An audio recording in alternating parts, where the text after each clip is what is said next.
Depuis 7 ans, le colloque de l'Institut Iliade s'est imposé comme le rendez-vous incontournable des Européens debout, orchestré autour de thèmes essentiels à notre avenir, l'avenir des Européens, l'écologie, l'éducation, les frontières, l'esthétique ou encore l'économie.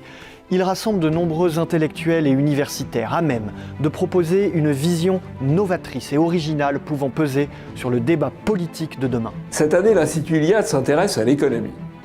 Au XXIe siècle, comment concevoir l'économie au service des Européens ? Est-ce possible de bénéficier de l'indispensable puissance qu'elle procure sans pâtir des conséquences néfastes pour nos peuples ? Pour esquisser les voies d'une économie au service des peuples, nous avons invité un panel de spécialistes, universitaires, politiques, mais aussi entrepreneurs, qui sont les mieux à même de remettre les idées économiques à l'endroit. Ferenc Almassi, Alain de Benoît, Charles Becbédé, François Bousquet, Jean-Yves Le Gallou, Pascal Gauchon, Elisabeth Lefebvre, Marion Maréchal, Véronique Monvoisin, Elena Perrou, Olivier Rey, Jean Hubert, Philippe Schletter. L'économie n'est pas un gros mot. L'Europe a besoin de prospérité pour continuer à exister dans le monde qui vient.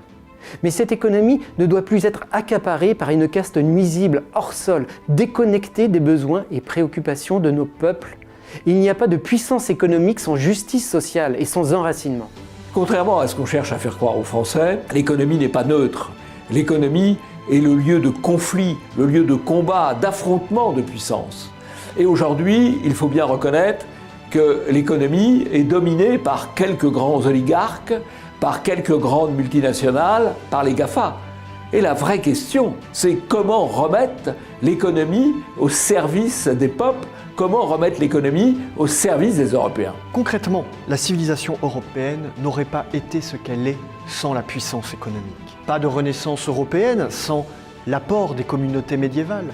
Pas de seconde renaissance sans celle du mécénat des princes. Nous appelons à une nouvelle renaissance européenne qui devra s'appuyer sur de la prospérité économique, un champ à investir au service des peuples. Chers amis, au moment où l'on nous voudrait toujours plus isolés, confinés, il est temps de se rassembler. Retrouvons-nous ici, à la Maison de la Chimie, autour des dernières publications de l'Institut Iliade. Vous y découvrirez également les nombreux auteurs que vous connaissez et appréciez lors de dédicaces, et enfin, les nombreux stands d'artisans enracinés.